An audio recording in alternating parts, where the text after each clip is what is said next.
Bill Maher has chimed in on the Diddy trial, and he did not mince words. According to Bill, Cassie could have left. Yeah. He went on to say that women now have options they never had before.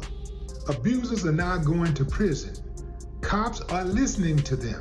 Just when you thought the Diddy saga couldn't get any darker, comedian-turned-provocateur Bill Maher tossed a live grenade into the conversation. On his latest show, Maher claimed that singer Cassie could have left at any time during her 13-year relationship with Sean Diddy Combs, and then he dropped the line heard around the internet: "If you want a #1 album so bad, you'll take a #1 to the face." Boom. She was saying that she wanted to get her phone, her bag, she wanted to leave. But Combs told her, "You're not going to leave." The second witness today was an escort testifying that he participated at a freak-off at the Gramercy Park Hotel. Overnight, the devil's deal started trending, pitting survivors' advocates against Maher's unapologetic brand of tough talk. Think about what that insinuates.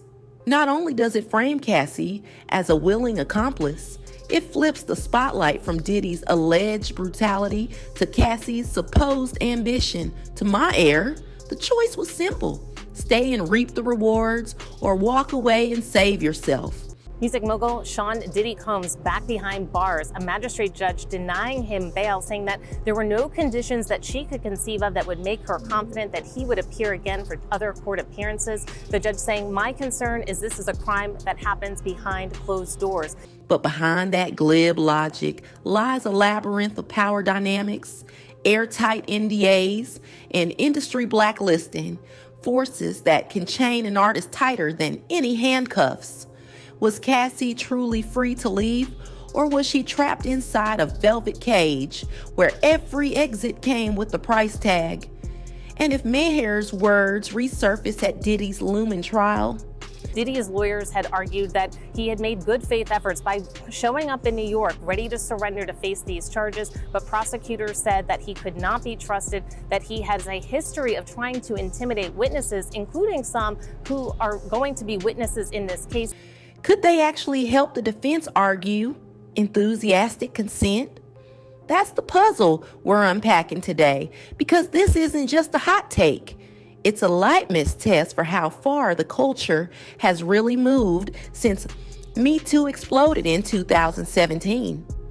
The deeper we dig into this devil's deal, the more it reveals about Hollywood's oldest open secret. The empire crumbles. The cracks in Diddy's empire didn't show up overnight. He looks almost like a college professor. His hair has turned gray. He's been in custody at the federal jail in Brooklyn, and he is not wearing clothes that you would expect a recording artist to wear. He's wearing gray pants, a navy blue crew neck sweater with a white collar popping out of the top of it, reflecting the seriousness of these charges that he's facing. They spiderwebbed across 16 months like stress fractures in glass. First came the lightning strike, November 16, 2023, when Cassie filed a bombshell civil suit accusing the hip-hop mogul of trafficking, beatings, and coercion.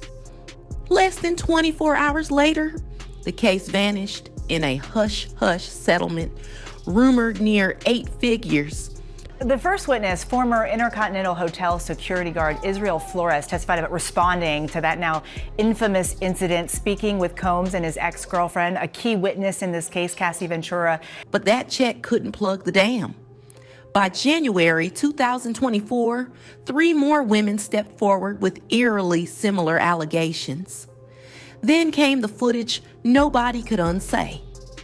A 2016 hotel hallway leak showing Diddy pummeling Cassie to the floor and kicking her while she crawled away. Whatever public benefit remained, shattered.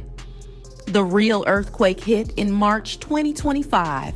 Simultaneous Homeland Security raids on Diddy's Los Angeles and Miami mansions. He set the tone by immediately, as the first witness, taking jurors back to 2016. It was March 5th when Flores said he responded to a call from hotel staff of a woman in distress on the 6th floor. Agents carted out hard drives, surveillance servers, and a safe full of NDAs.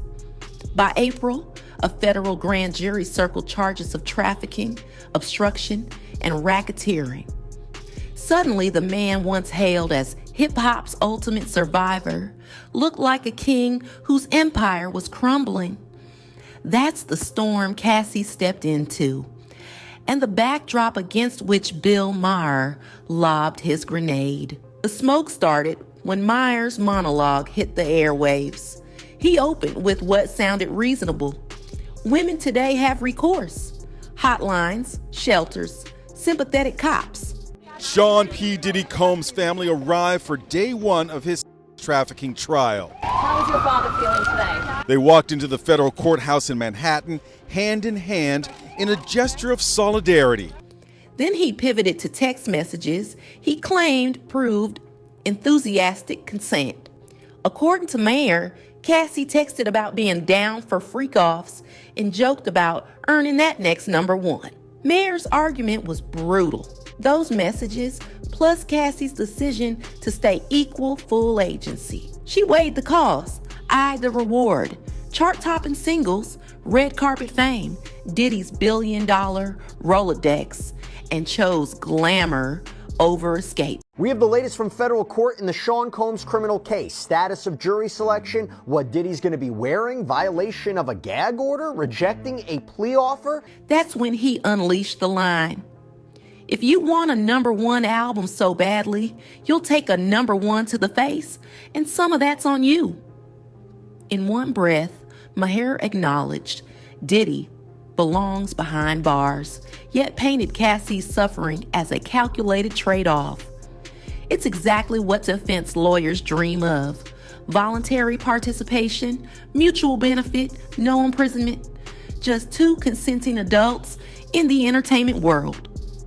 Critics say Maher cherry-picked flirty texts while ignoring years of alleged assaults and coercion. They point to the power dynamic: billionaire mogul versus 21-year-old newcomer whose career hung on his approval. To them, consent under fear isn't consent, it's compliance masquerading as choice. But Maher's words landed like kerosene on fire, and his clips became golden evidence for Diddy's defense team. The moment Maher's words hit the airwaves, social media went thermonuclear. Within minutes, victim blaming topped X's trends. Survivor advocates called the monologue textbook gaslighting, while users flooded Maher's mentions with domestic violence hotlines, captioned, "Here's that easy exit you think everyone has." One viral tweet read, "Bill Maher really said just leave, like abusers don't have lawyers, money, and connections to destroy your life." Organizations from Reign to Time's Up hammered one point: power is a cage you can't see from the outside.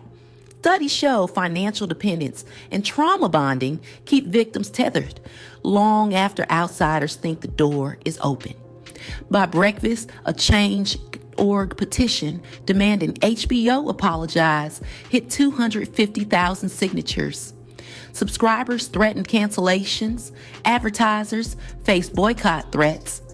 Even celebrities posted sharp rebukes, arguing Maher's rhetoric endangers real victims who already fear they won't be believed. The twisted irony? The louder the backlash grew, the more useful those clips became for Diddy's defense team. Public outrage aside, any suggestion of mutual benefit is courtroom gold. Cassie's nightmare fits a bigger, uglier pattern where platinum records come with invisible shackles. Kesha fought Dr. Luke for years, barred from releasing music while proving assault. R. Kelly survivors were crushed by NDAs until evidence finally toppled him. Behind every headline sit countless artists whose livelihoods depend on gatekeepers who can crown or cancel careers with one phone call. The mechanics are consistent. Exclusive contracts tying everything to one executive's approval, 360 clauses siphoning cuts from all income, lavish gifts that become collateral you can't take if you leave, and lifelong NDAs threatening to bury anyone who talks. This creates a power imbalance so extreme it warps consent itself. When leaving means forfeiting royalties, triggering million-dollar lawsuits, or industry blacklisting, choice becomes a mirage. Victims learn silence is the price of employment, and predators exploit that, trading opportunities for obedience in a marketplace where dreams are currency. When Maher says survivors can just leave, he ignores the fine print binding them to their abuser. Cassie's devil's deal wasn't ambition, it was desperate survival math.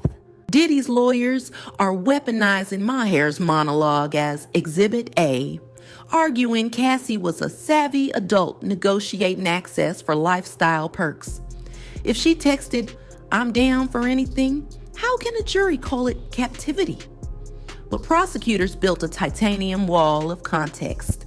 The 2016 hallway video, 3 additional women's statements, and seized hard drives allegedly containing surveillance footage and encrypted hush money messages. Under RICO statutes, one proven trafficking instance can anchor conspiracy charges carrying decades in prison. Prosecutors will spotlight power dynamics with expert witnesses explaining trauma bonding. Defense will highlight Cassie's chart success in Met Gala photos, insisting she moved freely in elite circles. 12 citizens must decide if wealth can erase the line between consent and compulsion. That verdict won't just judge Diddy. It'll determine if the Me Too movement still has teeth against high-powered spin machines. 8 years after Harvey Weinstein's downfall signaled a new era, Me Too faces a critical test. The movement toppled 400-plus high-profile figures in its first 5 years. But by 2025, fatigue has set in. Viewers scroll past new allegations. Hashtags feel recycled. Settlements seem to erase decades of abuse. Bill Maher's "Just Leave" refrain captures this exhaustion, reflecting audiences who want to believe the system is fair. So, staying must indicate complicity. But trauma statistics show it takes 7 attempts on average for survivors to leave, with 74% citing economic dependence as the barrier. The explosive pushback to Maher's rant proves the spark remains alive. Within 48 hours, activists raised over $1 million for survivor funds. YISTade trended with new stories, and artists demanded escape clauses in contracts. So here we stand at the crossroads. Was Cassie's silence calculated ambition, or desperate survival trapped by contracts, threats, and dreams too expensive to abandon? If the jury decides threats outweigh flirty texts, Diddy's empire crumbles, and precedent hardens around survivor consent. But if defense spins Maher's enthusiastic messages into doubt, it signals money still buys immunity. The culture has its own verdict to deliver. Does Maher's dismissive shrug become the new excuse, or the last gasp before the next accountability wave? That choice plays out in every comment thread, contract negotiation, and young artists deciding whether to sign their dreams or nightmares. Because the devil's deal doesn't just happen in penthouses, it happens whenever silence feels safer than truth. So where do you stand? Drop a comment below. Is fame ever worth the price of freedom, or is freedom the only chart position that matters? The conversation and the reckoning are far from over.